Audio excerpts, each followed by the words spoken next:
the rulers of the Habsburg dominions in Austria. Now here we have a curiosity. We have Maria Theresa and her son Joseph II, who is known as probably the most enlightened in a way of the enlightened despots, ruled together from 1765 to 1780. Thereafter, Joseph ruled alone. Maria Theresa Walburga Amelia Christiana started her 40 years long reign when her father, Holy Roman Emperor Charles VI, died in October 1740. Charles VI had failed to produce a male heir, so he had issued the Pragmatic Sanction of 1713, which placed his nieces behind his own daughters in the line of succession. The Pragmatic Sanction paved the way for Maria Theresa's accession to the throne. She was the only female ruler of Habsburg dominions. Maria had married Francis Stephen of Lorraine in 1736 and had become the Grand Duchess of Tuscany. She and Francis had 16 children, including Queen Marie Antoinette of France. During her coronation, she was pregnant with her third child.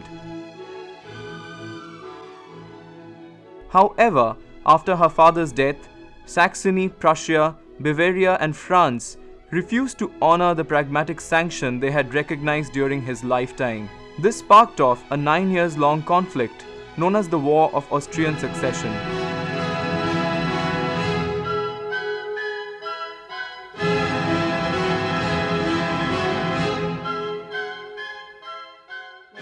King Frederick II of Prussia invaded Silesia and requested that Maria Theresa cede it.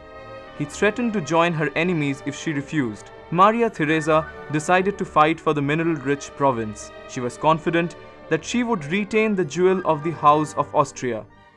Maria Theresa bitterly recalled in a political testament the circumstances under which she had ascended. I found myself without money, without credit, without army, without experience and knowledge of my own, and finally, also without any counsel. Because each one of them at first wanted to wait and see how things would develop.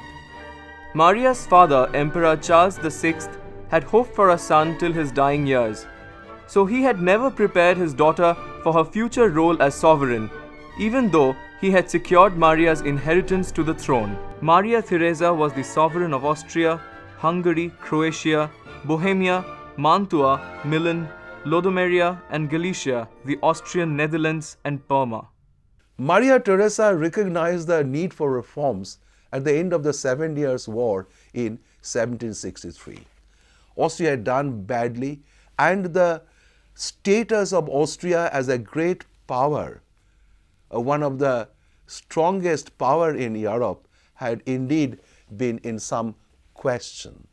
And therefore, she realized the need to restore the authority of the state, to tone up the administration, and to introduce reforms. She had the support of her Chancellor Kaunitz in all this. They understood the need for reform, and they started by toning up the administration first. There was an attempt to make the central authority more effective. A Staatsmet had already been established in 1761. Its authority or power had been increased in the mid-1760s, and it was put under Hatzfeld. It had the authority to control all internal matters. Maria Theresa understood the importance of a public persona and was able to simultaneously evoke both esteem and affection from her subjects. Maria Theresa initiated financial and educational reforms, promoted commerce and the development of agriculture, and reorganized Austria's ramshackle military, all of which strengthened Austria's international standing. A second objective was to restore the military effectiveness of Austria. This was an expensive proposition. Therefore, it was necessary to raise more resources. Maria Theresa knew that the lower orders were not in a position to pay more, overburdened as they already had been. Therefore, she wanted to apportion a greater share onto the higher orders, mainly the nobles and the church in particular, which was quite rich. She implemented significant reforms to strengthen Austria's military and bureaucratic efficiency. She employed Count Friedrich Wilhelm von Haugwitz, who modernized the empire, creating a standing army of 108,000 men.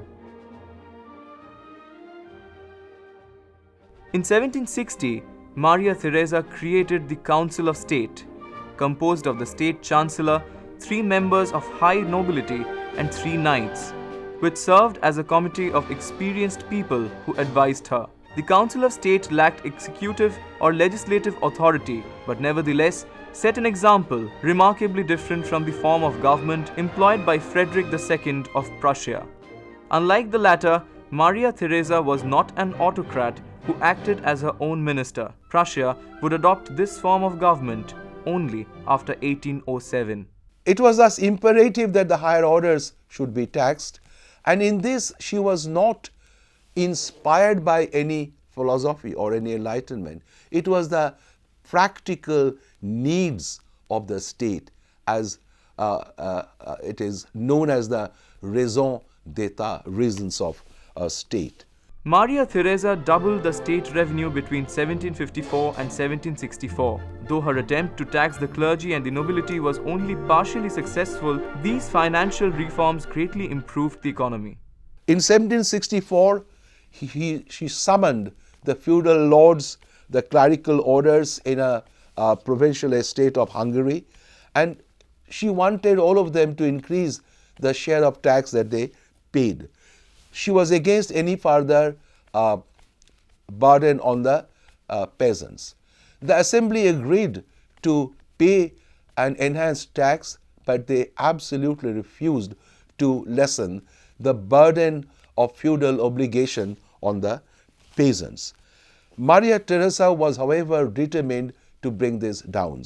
In 1771, she and Joseph issued the robot patent, a reform that provided some relief to the serfs.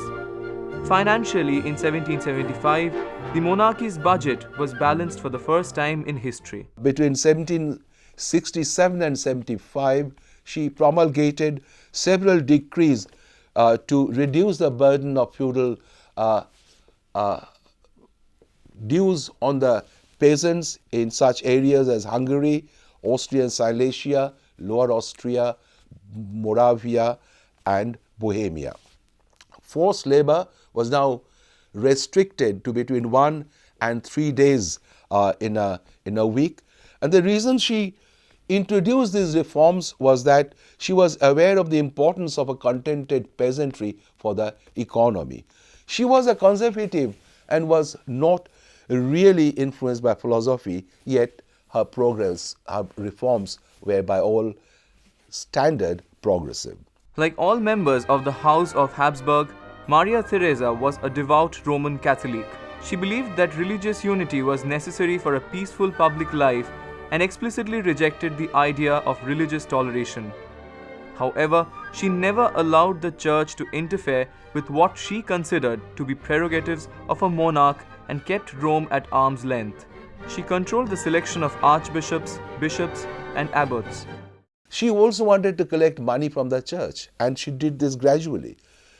She had even got into a conflict with the Pope over this.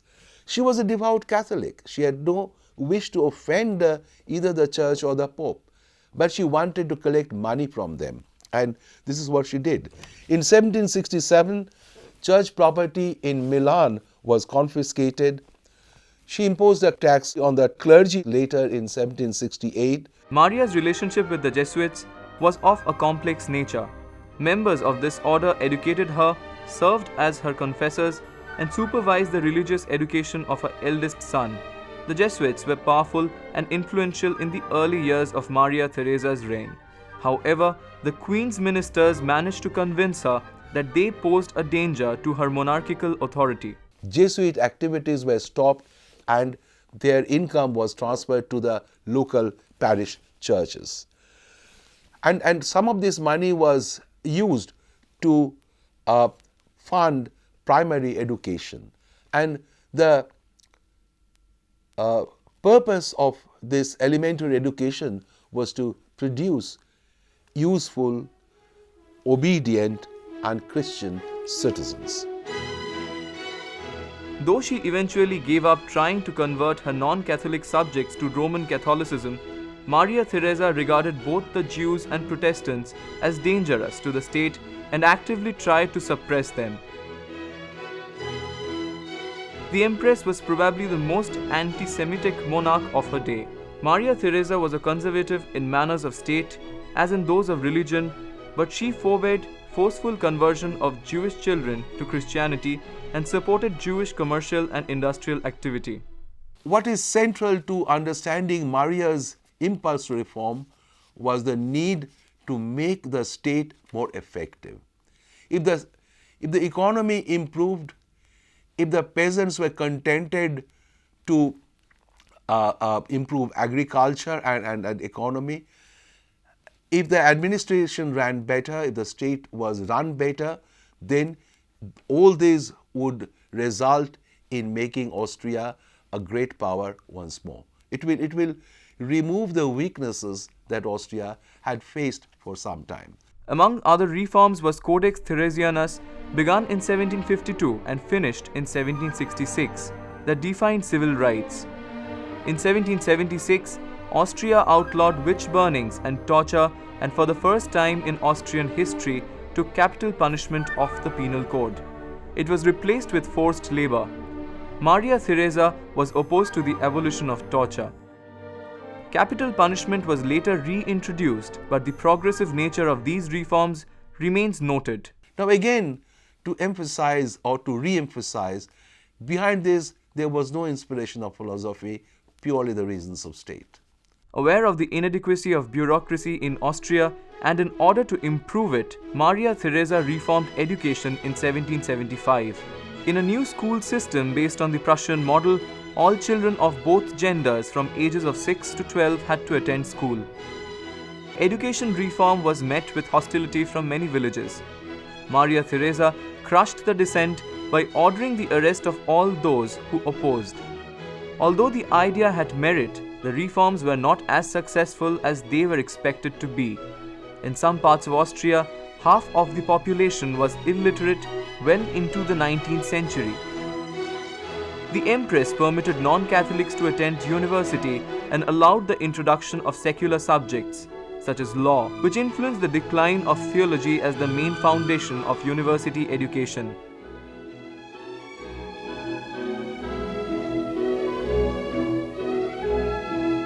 As a young monarch who fought 2 dynastic wars, she believed that her cause should be the cause of her subjects. But in her later years, she would believe that their cause must be hers. Maria Theresa possessed qualities appreciated in a monarch: warm heart, practical mind, firm determination, and sound perception. Most importantly, she was ready to recognize the mental superiority of some of her advisors. She gave them due respect and allowed them to form policies. She enjoyed their support even if their ideas differed from her own. At the age of 63, Maria Theresa died on the 29th of November 1780 at the Hofburg Palace in Vienna. During her reign, her husband Francis and later her eldest son Joseph II had been her co-regents. After her death, from 1780 onwards, Joseph alone ruled Austria. Joseph has often been seen as a tragic figure of a reformer. It is usually considered that here was a reformer or a ruler who was most influenced by Enlightenment. And as we have noted earlier, he wanted philosophy to legislate for his empire. In the main, he continued the work of his mother of the earlier period, though he felt that the reform or the work of reform was still incomplete. Joseph continued the reforms along the lines pursued by his mother, but mother and son had sharply different motivations. Maria Theresa was a pious Catholic empress walking within the structure of paternalistic Baroque absolutism. Joseph, in contrast, gave the reforms an ideological edge, reflecting the utilitarian theories of the Enlightenment. Because his reforms were more ideologically driven and thus less flexible and pragmatic, they frequently were also less successful and disrupted the stability of the Habsburg Empire. He gave a greater accent to the reform of the economy. And here again, we must concede that raison d'etat took precedence over any new ideas that we might detect in this. He realized that the war, repeated war, had revealed the weakness of Austria, and this could be changed by increasing the military strength of Austria. And this was necessary so that Austria could also expand her dominions. Her success in the first, that is, making Austria a little more effective, had been more than offset by her attempt to extend Austria's dominions and thereby very often get involved in conflict and in substantial loss of sources in terms of men and money. Joseph's utilitarianism contributed to two important divergences from Maria Theresa's policy: greater religious toleration and suppression of religious customs deemed contrary to utilitarian principles. The Edict of Tolerance issued in 1781 granted Protestants almost equal status with Catholics. Other decrees lifted restrictions on Jews and opened up communities, trades, and educational opportunities previously barred to them. The utilitarian principles behind religious toleration, however, also inspired Joseph to dissolve Catholic monasteries that were dedicated solely to contemplative religious life. He appropriated the property of monasteries and was keen to use them for the state. Factories and warehouses were set up in many old monastic buildings. A lot of land also came into the market. He sought to control even the seminaries. Joseph correctly diagnosed that the economic development of Austria was absolutely essential, and this lack of economic development lay at the root of Austria's weakness. He wanted to improve economic parameters in trade, industry, and agriculture. He adopted a threefold policy of economy in expenditure, collection of more taxes from the higher orders, and a general development of the economy. He set a personal example in this. He led an unostentatious lifestyles. Even in education, there was control, and higher education was to be restricted. Only some of the universities like Louvain, Pavia had been spared, and his economy here affected even his favorite composer, Mozart.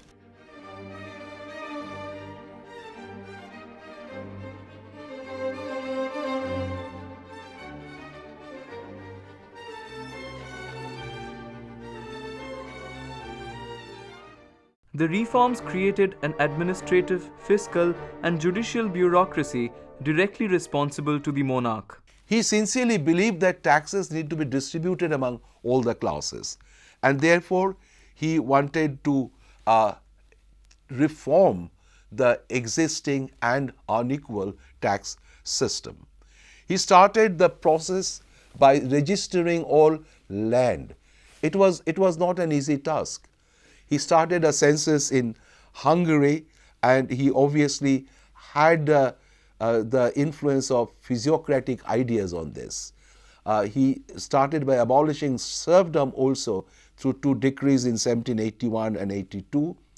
The census was started, land census, in Hungary in 1784, and it was completed later by 1785 in other regions like Austria and Bohemia. By 1789, a land register had been prepared, and everyone was to pay a uniform land tax of 12%.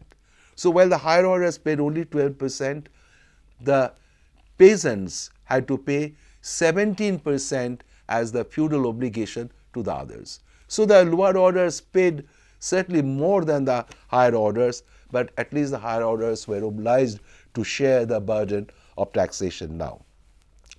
The influence of ideas again would be clear in Joseph's statement that the nobles would go hungry if there were no peasants to till the land.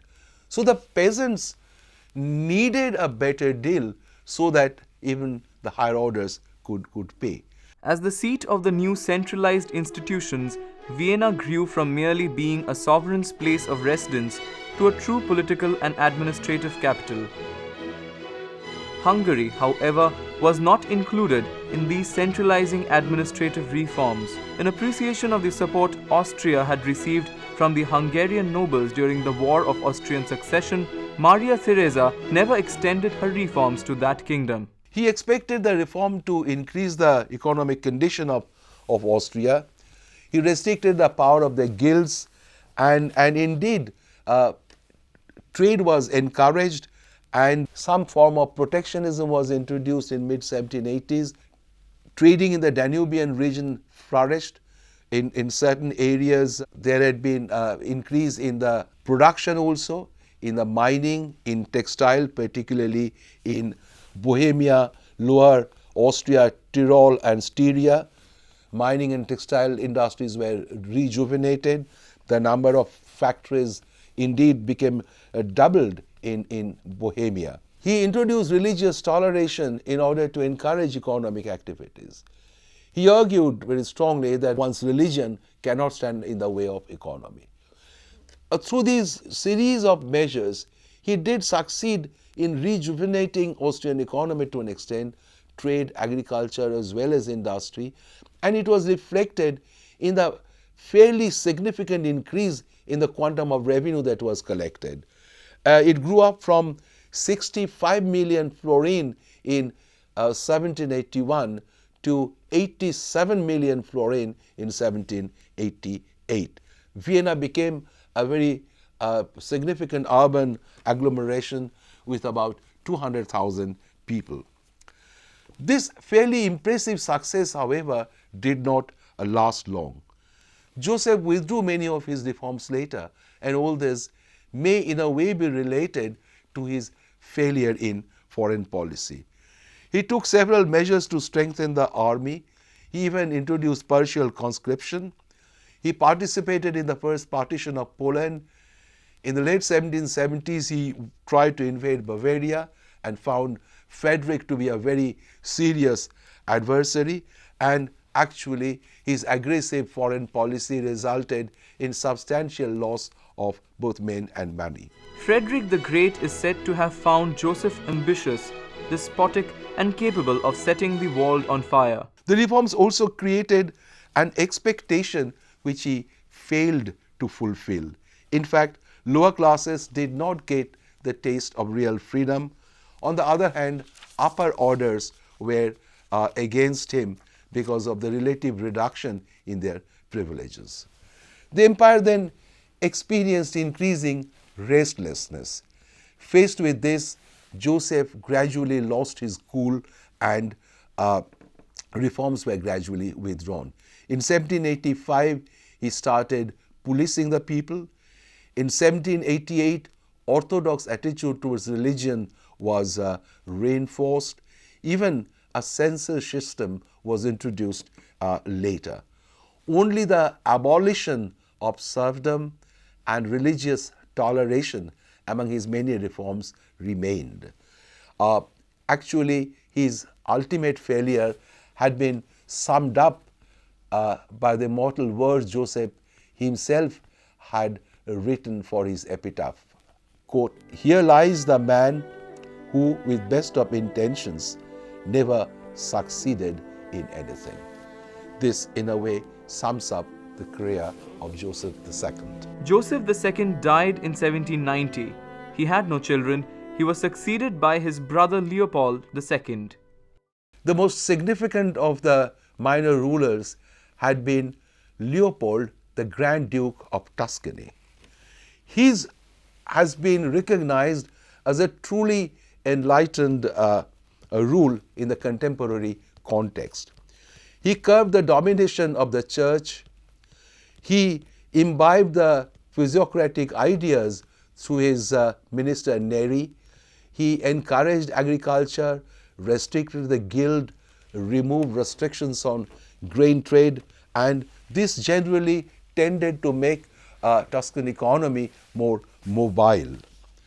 But the most remarkable of his reforms was the introduction of a constitution in 1782. This constitution provided for a central assembly, without whose permission the succession of a king would not be granted. There would be necessary to take its permission for change, for war, etc. And it has been described as one of the major documents in pre-revolutionary, constitutional document in pre-revolutionary Europe. He wrote something to his sister which is worth quoting. He informed his sister that, quote, "Every country needs a fundamental law, a contract between the people and the sovereign, which limits the power and authority of the latter. When the sovereign breaks the contract, he renounces his office, which is only given to him on the condition that the people are no longer obliged to obey him." Unquote. It is, however, ironical that all these reforms had come to naught, particularly when Leopold took over as the King of Austria. No, there were no reforms. The reality of much political life in 18th century Europe was that of the monarchs, their personalities, ambitions and limitations. It is these individuals who have attracted most of the attention of historians. Historians have commented that the only feeling which all the enlightened despots shared was their common feeling for the state, and that no principle unites them, no practice endows them. Many of these historians have stressed the practical aspects of these governments and have paid less attention to the theories which might have been behind them. Maria Theresa was a conservative, whereas Joseph has often been described as the philosopher-statesman. Indeed, he himself claimed to have made, quote, "philosophy the legislator of my empire," unquote. Yet his life remains an